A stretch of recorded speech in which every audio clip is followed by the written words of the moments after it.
अस्सलाम वालेकुम। ये देखें, ये हमने जॉब बांधा हुआ है, इसके अंदर हमने बोर बना लिया है। अब हम इसे पार्टिंग कर रहे हैं। ये देखें, ये हमने पार्टिंग टूल बांधा हुआ है, इसकी मदद से हम इसे पार्टिंग कर रहे हैं। हल्का सा हम इसे गैप देंगे ताकि ये जो हमारा हटके ना टूटे।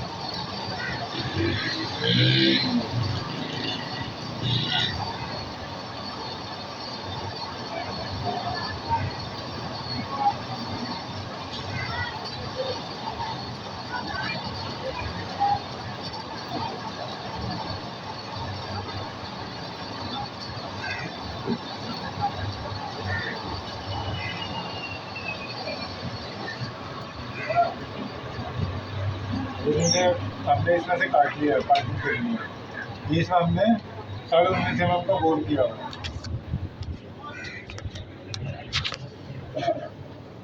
ये देखें, ये हमारा बुश तैयार है। अल्लाह हाफिज़।